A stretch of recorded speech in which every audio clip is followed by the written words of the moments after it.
Esse caso é um caso também, é um caso clássico aí da nossa ufologia gaúcha. O pessoal, ele é mais ou menos assim, ele ao mesmo tempo digamos assim, tem muita gente que acredita que é uma fraude, que não é um caso verdadeiro, porque que o Berlett é um livro muito detalhado, com muitas informações que o pessoal acha que ele pode tirar de outros meios para poder ter criado esse livro. Mas eu falando com o neto dele, até falei com ele essa semana, que eu comentei que ia aparecer para fazer live contigo aí. O que acontece? O Berlett era um tratorista da prefeitura de Sarandi, e nas horas vagas, às vezes ele trabalhava como fotógrafo em festas e tudo mais, eventos, às vezes viajava para outras cidades do interior, e numa dessas indas e vindas, voltando à noite, 19 horas de casa, ele viu um objeto, e esse objeto foi se aproximando, ele foi chegando perto e viu que era uma coisa, tipo de uma nave, um troço diferente, assim. Ele ficou olhando, achou que era eu não conseguia entender o que era. E nisso, daqui a pouquinho, se desceram seres e capturaram ele. Aí, isso foi em 14 de maio de 58, tá? E aí, o que acontece? Ele teve uma experiência, diz no livro dele, ele relata que ele foi para um planeta chamado Akart, encontrou uma cultura parecida, entre aspas, com a nossa, com edifício, com meio de transporte, com plantação, com criação, com um monte de coisas similares com a gente, outras coisas mais avançadas, e ele relata tudo isso no livro. Se eu não me engano, parece que é no livro dele que ele fala que diz que até quando ele teve lá em 58, ele falou que ele enxergava da terra, da escotilha da nave que ele estava viajando, que a terra era azul. Parece que depois foi um pouco depois que alguém, não me lembro qual dos astronautas, conseguiu sair de órbita e enxergar a Terra e dizer que a Terra era azul. Acho que é o Gagarin, não me lembro. E então, alguns dizem que é um pouco polêmico o livro ali, por essas questões que o cara inventou uma história para vender, mas é um cara que não ganhou dinheiro nenhum com o livro, cara. É um cara que, depois eu não sei se ele se tornou até advogado, se eu não me engano, ele se tornou advogado, mas é um cara que sempre viveu na dele, não mudou assim o padrão de vida, já é falecido hoje. Falo às vezes com o neto dele, até relançou o livro ali com algumas correções ortográficas, até algumas explicações, que eles usam muita terminologia nossa do Rio Grande do Sul, e o pessoal do interior, o Éder sabe bem, tem algumas expressões que o pessoal ficava boiando, então ele fez essa versão nova desse livro, até com alguns verbetes explicando e tudo mais ali, mas não muda o contexto da história. E é um livro assim que o cara, ele logo que ele chegou, ele ficou tão fissurado pela aquela experiência que ele relatou, que ele pegou cadernos esses escolares e começou a escreveu, não me lembro quantos cadernos, acho que escreveu 10, 11, 12 caderninhos, que desses, não sei quantas páginas, 30, 40, 50 páginas, ele escreveu na mão, para ele não esquecer o que ele tinha passado. Então, até no livro, se a gente for, para quem não conhece a história, eu não vou falar a história, se o pessoal poder ler, mas, em princípio, o caso dele é quase um caso acidental. Ele disse que ele foi convidado para ir participar, conhecer esse planeta, mas na história em si, lá nesse planeta, eles também cultivavam alimentos que nem a gente aqui, e eles estavam com um problema de cultivo de um tipo de um grão lá, e como eles viram ele perto de um campo, alguma coisa assim, o responsável da viagem aqui, o ser que estava responsável pela viagem, esse livro é a nova versão do livro dele. O cara responsável pelo sequestro dele viu ele perto do campo ali e disse, cara, de repente esse cara pode nos ajudar com conhecimento local aqui, de repente é um cara que entende agricultura, vamos levar ele. E aí, esse ser, quando retornou lá para o planeta Akart e falou com os responsáveis, tudo, disse que, cara, vocês tinham uma regra, uma norma de chegar, não interagir e não trazer esse pessoal de lá para cá. Não poderia, tu fez uma coisa errada, até foi meio punido, cara, porque o cara não é agricultor, como tu pensa, não sei o que, não iria servir para o intento que eles queriam, né? Essa mais ou menos é a história que corrobora para alegar que ele teria sido levado, né? Então, é uma história peculiar, assim, engraçada. Eu descobri há pouco tempo que até o neto dele falando que tem coisas tem fatos que aconteceram na história aí do Berlê, que o Berlê não colocou no livro e não falou para a família. É uma coisa que ele manteve com ele. Não sei que tipo de experiência que ele teve lá, que ele resolveu não contar no livro, não contar nem para a família. Se foi alguma coisa traumática, foi alguma experiência, de repente fizeram alguma experiência científica que fizeram com ele lá e traumatizou ele. Isso nunca saiu da boca dele, nunca saiu também, nunca chegou a livro, e também, em princípio, nem para a família foi relatado. Isso sobre há pouco tempo atrás, tá? Então, é uma coisa meio curiosa, que não está no livro e soube pela família, que ele falou para os netos. Ele era pequeno quando o Berlê faleceu, falou para a filha tudo, olha, filha, tem certas coisas que não está no livro, mas eu não posso relatar. Era um cara humilde, assim, em termos de não teria que inventar uma história dessas. E por tudo que é live que a gente participa e vê, eu disse que o tema mais pedido, por incrível que pareça, é o tal do caso do Berlê.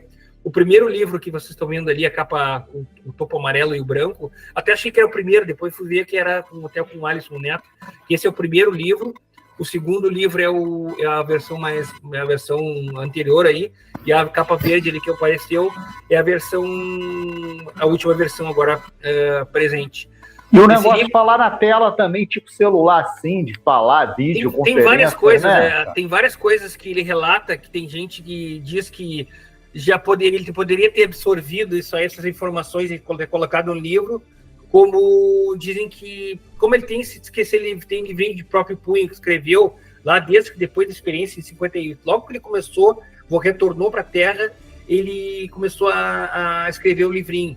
Ele parece que, se não me engano, ele passou 10 a 11 dias ausente de Sarandi lá, da suposta visita, mas eu chamo de abdução, porque ele foi levado sem vontade dele.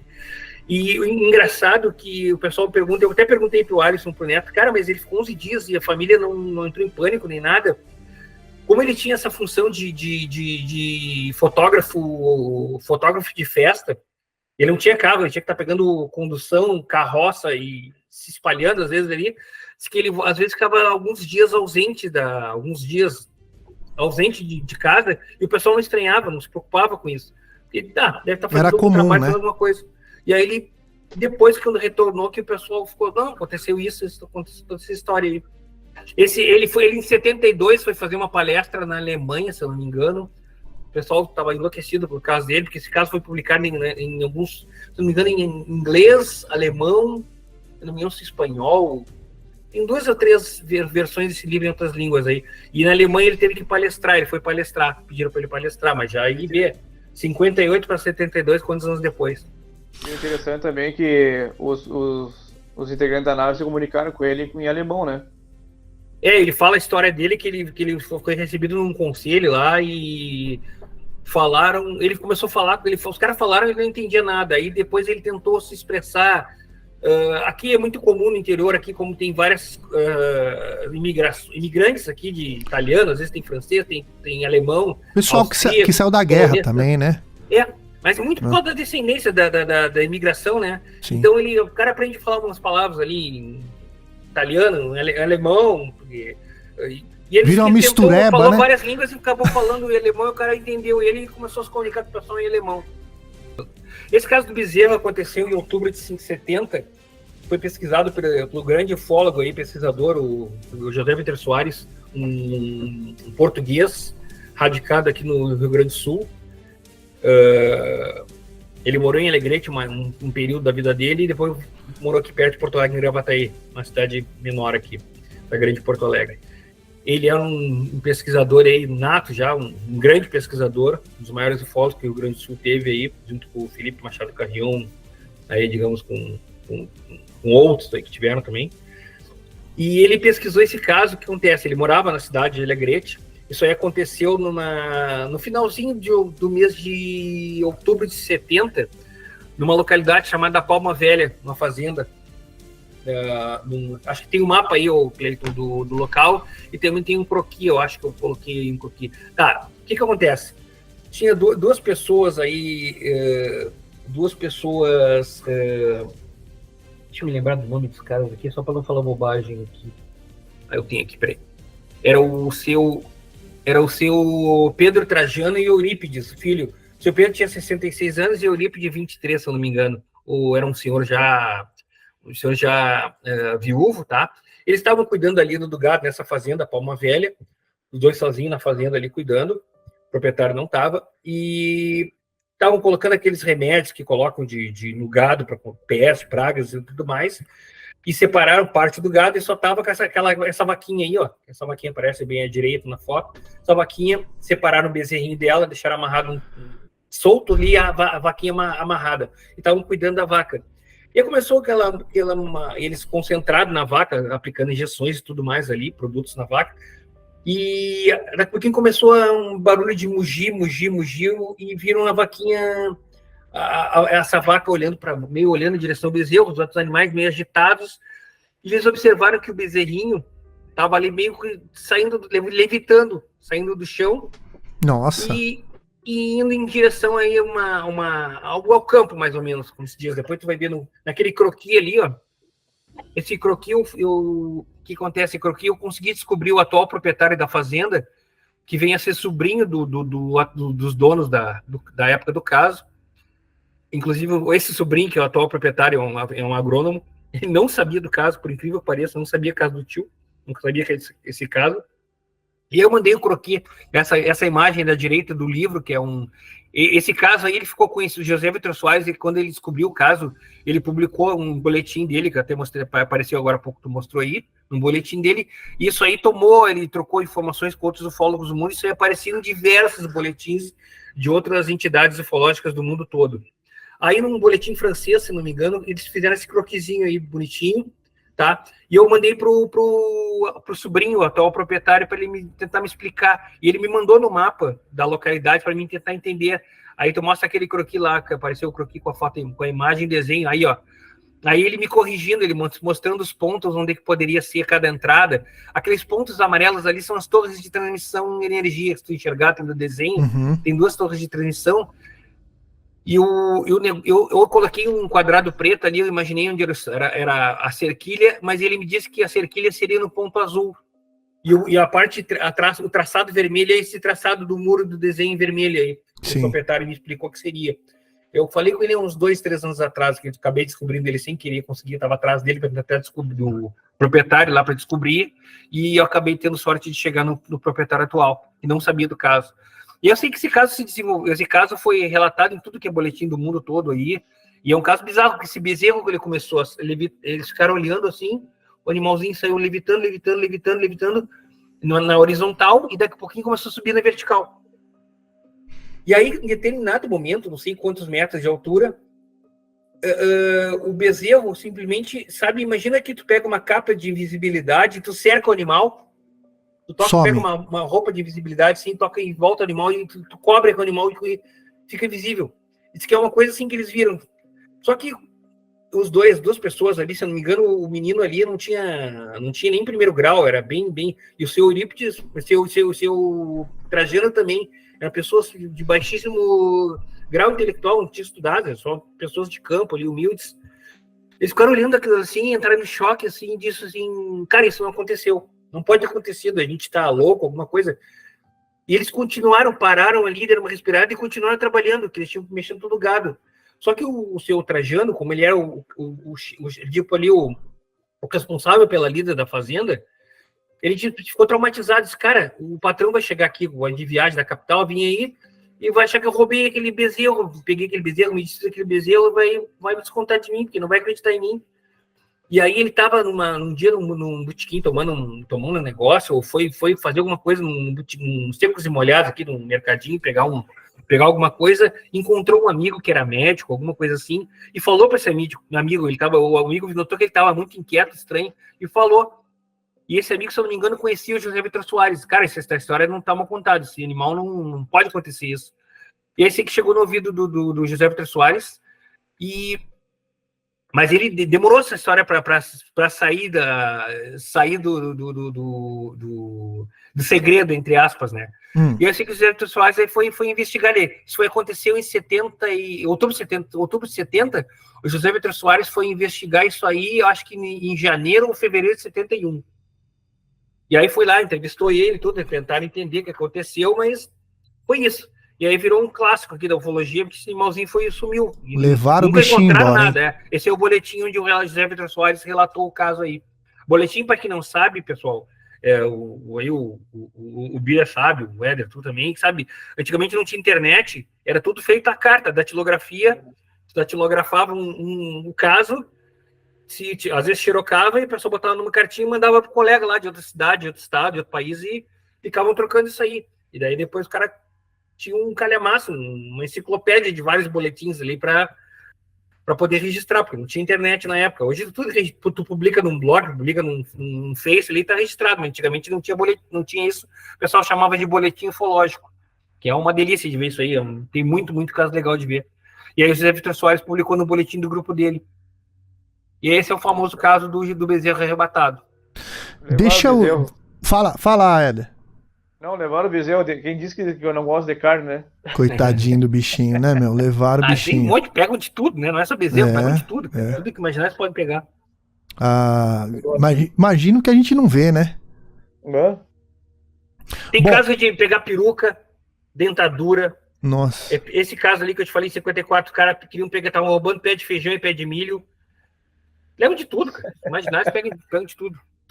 Bom, esse aqui é o Abdução... A abdução do José Inácio Álvaro. Aconteceu em Pelotas, 2 e 3 né? de março de 78. Pelotas, né? Uhum. Sim. Foi investigado pelo ufólogo lá também da região, já falecido, Luiz do Rosário Real, tá? Esse caso ali no meio, esse senhor com alguma coisa embaixo do braço, tipo de um livro aí, seria o Luiz Rosário, tá? É o pesquisador. É o pesquisador da época. Uhum. Isso aí eles estão no campo, aquele de branco ali é o José Inácio ali, mostrando onde ele foi encontrado depois no campo ali, tá? O que acontece? Esse rapaz, na época, em 78, tinha 18 anos, se eu não me engano. Tava isso, tipo, lá umas 8 horas da noite, 8 e meia, tava na casa ele tava visitando um amigo num bairro determinado lá de Pelotas, e ele tava conversando com esse amigo e tava passando ele viu um objeto vindo assim, luminoso. E aí, do lado da casa desse amigo, tava a professora deles de colégio, curso técnico, e chamaram a professora para ver se conseguiram ver o objeto passando. Esse objeto, às 8 e meia da noite, passou. Era tudo curioso. Faltou luz no momento que o objeto passou, faltou luz. Tá, seguiu. Comentaram, ficou um alvoroço na cidade, que se comentou ali, que vários pontos da cidade observaram esse objeto passando. Mas passou, e eles seguiram ali. Aí eles combinaram de mais tarde ir no centro da cidade, pegaram um ônibus na cidade, fazer um lanche numa lancheria, comer um hambúrguer, um lanche lá, e aproveitaram, mas não me lembro que dia da semana era. E eu sei que eles foram, não me lembro que horas, quase no início de madrugada, alguma coisa assim, acho que perto da meia-noite. O José Inácio tinha que ir na casa do pai dele, era separado o pai dele, num bairro lá determinado, dar uma olhada na casa, que o pai dele não estava aquele dia em casa, estava trabalhando, estava fora, e ele precisava dar uma olhada na casa do pai dele. Convidou um amigo, e eles foram, ele e um amigo de ônibus até a casa do pai dele. Eles foram lá, demorou um pouquinho para pegar um ônibus, foram, acho que era perto de 1h da manhã, alguma coisa, foram lá, olharam a casa, e retornaram para um ponto lá para poder pegar o ônibus cada um e se deslocar para suas casas. Eles chegaram num ponto lá e viram que era tarde e aqui nós não vamos conseguir pegar o ônibus e tudo mais, vamos ter que caminhar para um local ali para a gente tentar pegar. Aí eles se despediram 2 amigos, José Inácio e esse amigo, e cada um foi para um ponto. Aí o amigo pegou o ônibus dele e ele foi para o ponto para pegar o ônibus, só que em vez de ele pegar o ônibus para ir para casa dele, ele acabou, não sabe por quê, ele não lembra por quê, ele não entende por quê, ele acabou retornando para a casa do pai dele. Isso lá perto de umas 2 horas da manhã já, tá? Aí ele chegou na casa do pai dele, abriu a porta, ficou na porta e olhava para, tipo, de um terreno baldio, um campo assim, e disse que ele sentiu uma atração estranha para ficar olhando para aquele negócio. Daqui a pouquinho surgiu um objeto lá no meio, vindo um disco descendo luminoso, foi vindo, descendo, e ele ficou atraído por aquilo e disse que do lado daquele objeto veio um facho luminoso e atingiu ele. Diz que ele foi forçado, ele não sabe porque alguma coisa forçou ele a caminhar até lá ao campo, e disse que ele estava meio tonto, tudo não lembrava direito, e disse que foi segurado por duas seres, duas pessoas, ele não lembra direito, eram dois vultos, seguraram ele, daqui a pouco ele viu que ele estava já levitando e subindo para dentro daquela nave. Nossa. Aí dentro da nave ele acordou já com dois seres que pareciam como fosse uma sombra preta projetada numa parede, ele não enxergava o corpo, só enxergava como fossem sombras, e aquilo falando mentalmente na cabeça dele, que ele não se preocupasse, que ele só ia precisar dele para alguma coisa, que ele não ficasse nervoso. Aí nisso ele disse que abriu uma porta lá, entra uma mulher, se não me engano nua já, e disse que precisavam dele. Aí disse que ele acabou tendo relações com essa mulher, e esses seres disseram que precisavam dele para fazer isso, mas era uma experiência para ele não se preocupar. E aí disse que ele, depois da experiência, botava a mão na testa dele, ele ficou tonto de novo, aí perdeu a consciência e se acordou no campo. Aí a foto aí, ó. Aí seria uma simulação de ele, como ele acordou no campo, e a outra foto é ele, Zé Inácio, apontando para o local onde ele estava na hora da abdução, tá? E aí diz que ele acordou no campo ali, se eu não me engano, acordou sozinho, ninguém encontrou ele, acordou sozinho, voltou para casa do pai dele, depois o pai se tomou um banho na casa do pai dele, voltou para casa e foi se não me engano, pro trabalho dele.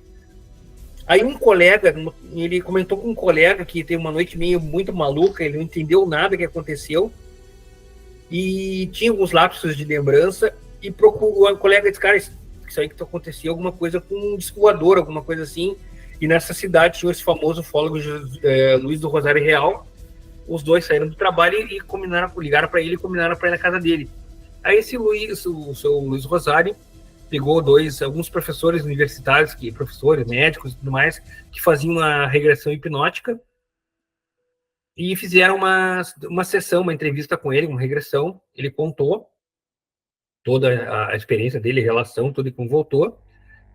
Claro que os detalhes que eu comentei com vocês da luz e aproximação dos negócios, ele só lembrou na parte da regressão, da hipnose.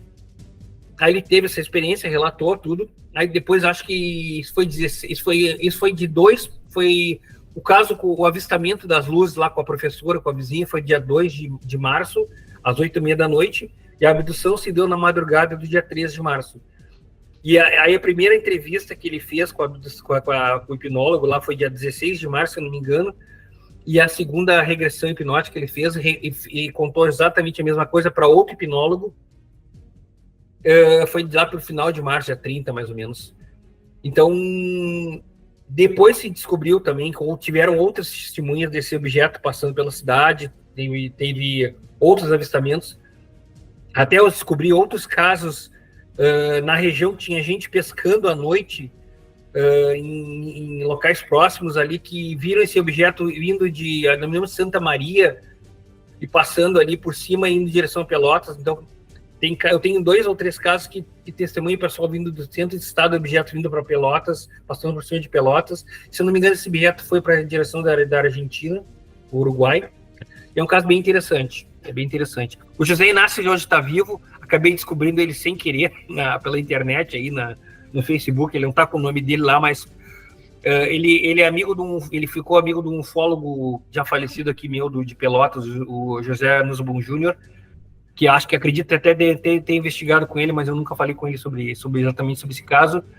E também esse cara, na internet, eu vi que ele é amigo do Gevaer. São os dois ali que eu conheço, que só não tem mais ninguém ali, então eu tenho certeza que é o tal José Inácio que está vivo ainda, mas não mora nem no Rio Grande do Sul, mora em Santa Catarina.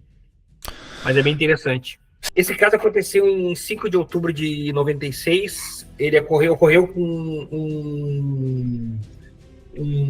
o Haroldo Essendorf. Na época, ele era um empresário no ramo do negócio do arroz. Ele beneficiava arroz, trabalhava com o produto arroz. Era um cara extremamente bem de vida na época. Ele era um piloto, até campeão brasileiro de acrobacias. E ele, os fins de semana, ele tinha o hobby de fim de semana, quando tinha tempo livre, pegar o avião dele e dar uma passeada pelo estado aqui. E nesse dia 5 de outubro, lá umas 8 horas da manhã, ele acordou, pegou o aviãozinho dele e veio por cima de Porto Alegre, voou de Pelotas até Porto Alegre. E no retorno deles, voltando por lá de Porto Alegre, passando por cima de uma ilha em cima da Lagoa dos Patos, ali, Aragonha ali, ele estava passando uma região fronteiriça entre o município de São José do Norte e Pelotas.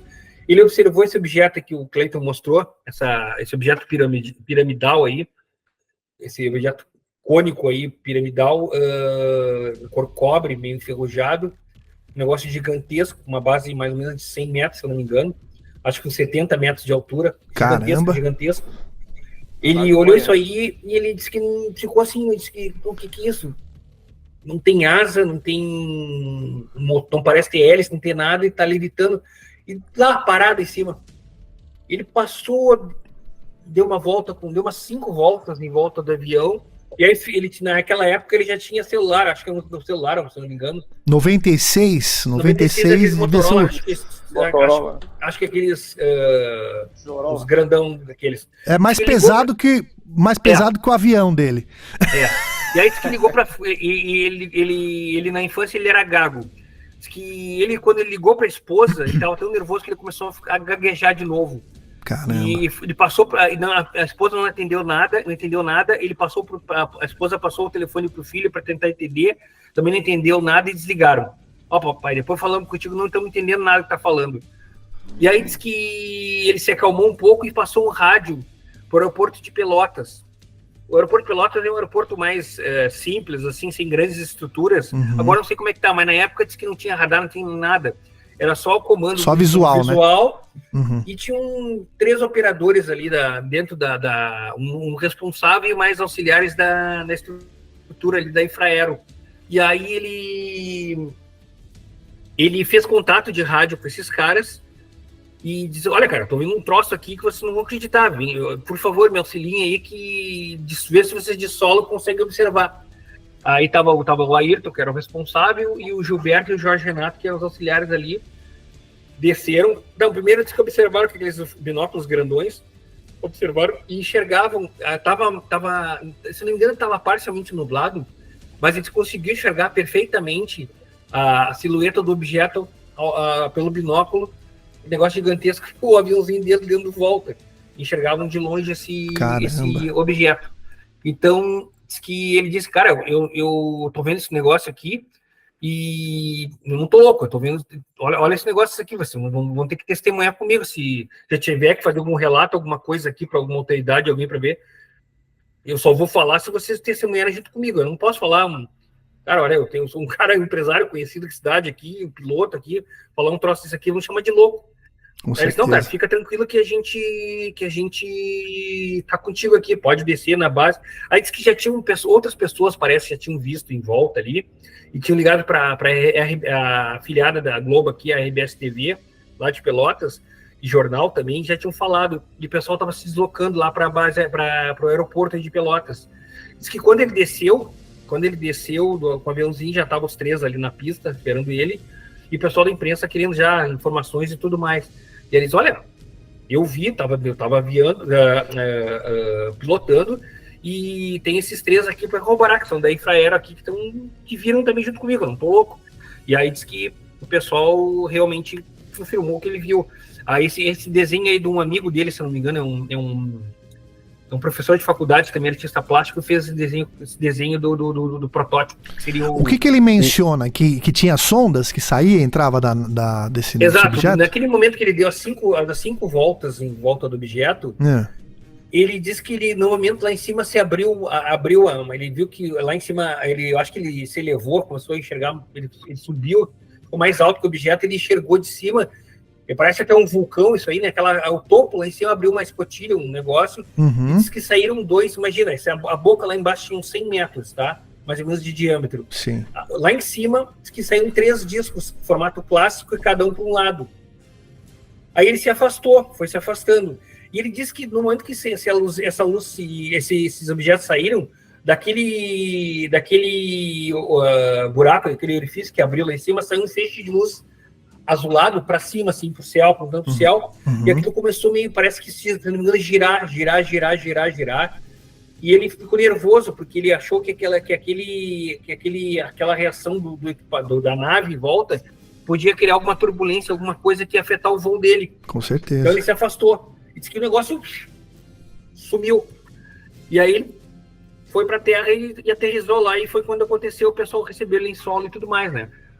O Haroldo também acabou indo para eventos nos Estados Unidos depois, fazendo palestras, acho que se não me engano no Texas, alguns eventos dos Estados Unidos lá de ufologia. E é um dos casos mais conhecidos do Rio Grande do Sul por causa dessa imagem, da peculiaridade, sim. Eu nunca encontrei. Essa é a equipe de camisa preta, o Ayrton. A equipe, então, acabou confirmando, então. Confirmando. Isso aí é uma reportagem da revista Isto É, de 97, se não me engano, de janeiro de 97.